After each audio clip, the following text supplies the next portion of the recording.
Sean Zittel, BoxingVoice.com, here with the legendary former heavyweight champion of the world, two-time heavyweight champion of the world, Riddick Big Daddy Bowe, definitely one of the best ever in the division. Riddick, I'm going to start off fast. It was almost 20 years ago where you were undisputed champion, undefeated, and the Lennox Lewis fight was going to come off. Why did that fight never happen, champ? Because he didn't want the fight.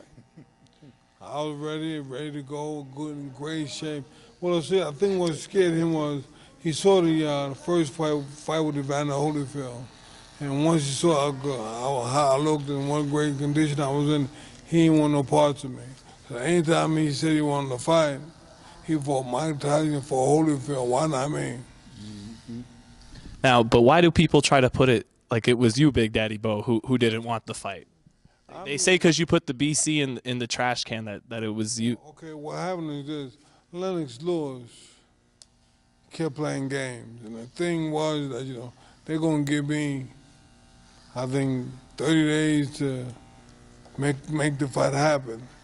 Well, I kind of felt betrayed because, hey, I'm your champion. How you going to give me a deadline when this clown is playing games? He didn't want the fight. So they stripped me and gave him the title. Both of you guys are I think, maybe the only heavyweight champions, along with Gene Tunney, who beat every man they ever fought in the ring, you and Lennox.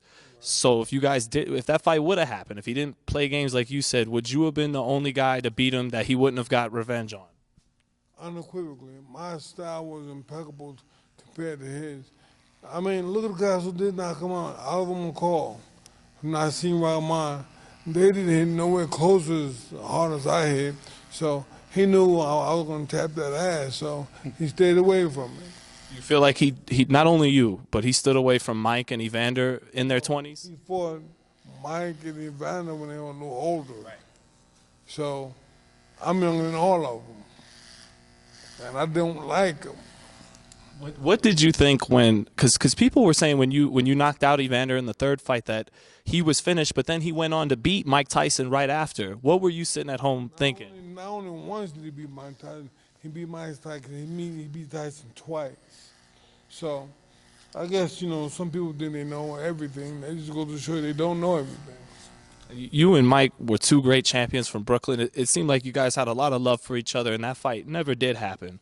But if it would have, who would have been the ultimate champion from Brooklyn? Well, let me just say this to you. Evander Holyfield beat Mike Tyson twice, right? Then I beat Evander Holyfield twice.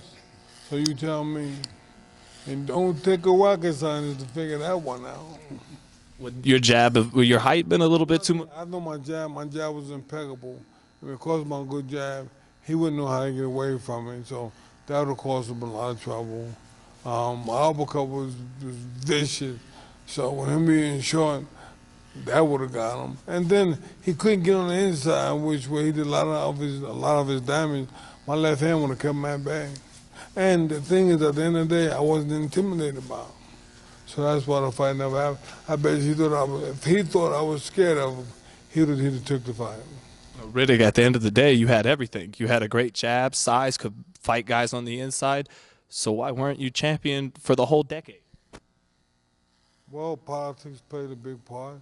People who did deals on the side and things of that nature that left me, somewhat bewildered. Do you think what you and Evander did in those 3 fights, those are the best heavyweight fights since Ali and Frazier? Unequivocally. You know it, I know it. That's why everybody keep talking about them. And last one, Riddick, thanks so much for your time, champ. All these guys, Tyson Fury, Anthony Joshua, I'm hoping you've got a chance to take a look at them so you could tell me what you think. Are you impressed by these guys? Is there a good heavyweight out there? I can whoop all of them. I'd have whooped them back then. I can still whoop them now. Thanks a lot for your time, Riddick. Or if you want to see me whoop, all you got to do is show me the money. Show me the money and it's on.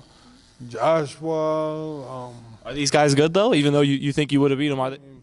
They have to be good if they got a championship. And you got to respect that. But I think at the end of the day, my skills were so much more superior with that, it would have been like taking candy from a baby.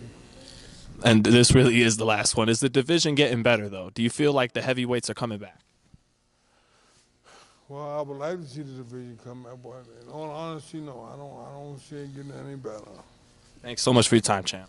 You're welcome. No other sight in the game could see the boxing voice.